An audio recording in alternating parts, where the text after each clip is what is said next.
The following program is rated G. It is suitable for all audiences.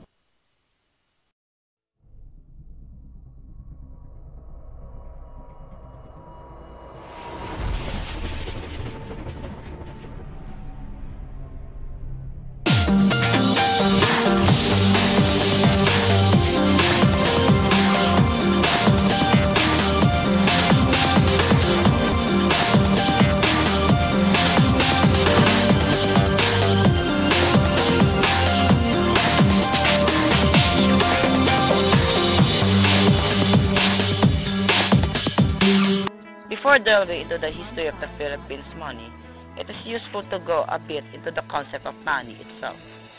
What are the main functions of money? You can use it as a medium of exchange, a store of value, or as a unit of account. Possessing certain amounts of it contributes to your capability to choose how you want to live your life. For many countries in the world, goes that their national currency is a source of pride and that it is an important and valued aspect of their national identity. So how did the Filipinos fare before the advent of the peso? How did society actually function without it? The Philippine peso, referred to as peso, is the official currency of the Philippines. Before 1967, as a former colony of the United States, the language used on the banknotes and coins was in English, and so the word peso was used. Since the adaptation of Filipino language for banknotes and coins, the Filipino term piso is now used on Philippine money. The Philippine coins and banknotes are minted and printed at the Security Plant Complex of the Bangko Sentral ng Pilipinas, or Central Bank of the Philippines, in Quezon City. The story of money in the Philippines from the earliest trading times in the Philippines, when primitive money was used and barter was practiced, to the creation of modern coins and banknotes. The gallery shows the currencies used during the different periods of the country's history.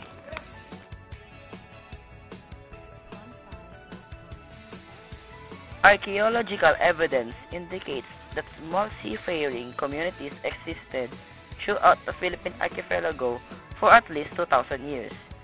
Prior to the arrival of the Spaniards, the chief means of trading was barter.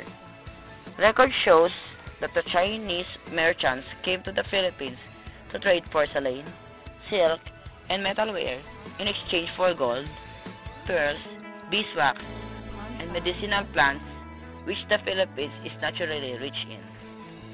Excavations also unearthed gold known as piloncitos, the first recognized form of coinage in the country.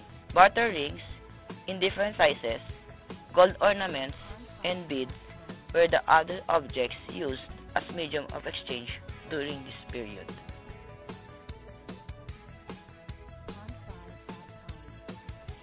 In Spanish era, the Spaniards brought their coin money when they came in 1521, and the first European coin which reaches the Philippine Islands with Ferdinand Magellan's arrival was the peston or 4 reales silver coin. The peston became the de facto unit of trade between Spaniards and Filipinos before the founding of Manila in 1574. The native name for the coin was salapi, Tagalog for money. The galleon trade, which started during the colonization of the Philippines in 1565 and lasted for 250 years, was responsible for transforming Manila into a trade center for Oriental goods. These were brought across the Pacific in exchange for odd-shaped silver coins called cobs or maquinas. Other coins that followed were the Dos Mundos or pillar dollars in silver, portrait series, also in silver. In the 18th century, the royalty of Spain authorized the production of copper coins by the Ayuntamiento or Municipality of Manila in response to the acute shortage of fractional coins. These were called barillas, which first appeared in 1728. In 1852, the first banknotes called pesos fuertes were issued, and in 1861, The Casa de Moneda de Manila minted the first gold coins with the word Filipinas inscribed, which were called Isabelinas and the Alfonsinos.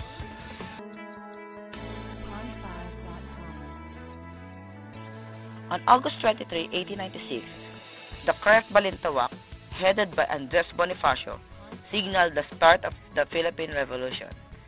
After General Emilio Aguinaldo's proclamation as President of the First Philippine Republic, two types of 2-centavo copper coins were struck in the army arsenal of Malolos. Because their mintage was so few, they are considered extremely rare collection.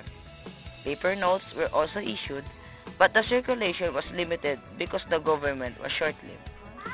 Asserting its independence after the Philippine Declaration of Independence on June 12, 1898, the Republica Filipina, or simply Philippine Republic, under General Emilio Aguinaldo, issued its own coins and paper currency backed by the country's natural resources. The coins were the first to use the name centavo for the subdivision of the peso. The island of Panay also issued revolutionary coinage. After Aguinaldo's capture by American forces in Palan, Isabela on March 23, 1901, the revolutionary peso ceased to exist.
Thorough planning and deliberation starts the process of making money available to the public. First, the Bangko Central's Department of Economic Research determines currency demand based on the expected price movement as well as the growth of our population and the economy. After this, the Cash Department places the order with the Security Plant Complex, which in turn procures the materials needed to produce and print the banknotes.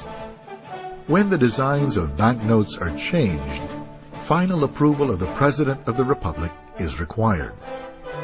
From the approved design, a prototype banknote is prepared. The banknote image is then etched on a master die from which printing plates are produced. Meanwhile, ink experts mix the exact colors of the money. With the ink and plates readied, printing begins on special security paper that is composed of 80% cotton and 20% Philippine abaca. This combination gives it a distinctive texture that sets it apart from ordinary paper. The sheets of banknote paper go through offset printing, where 15 to 20 colors of the design are printed at a time. Next, the paper goes through the intaglio printing process, which gives the money its embossed look and feel. Raised ink from intaglio printing requires drying for several days. After this, the banknote sheets are submitted for a series of inspections.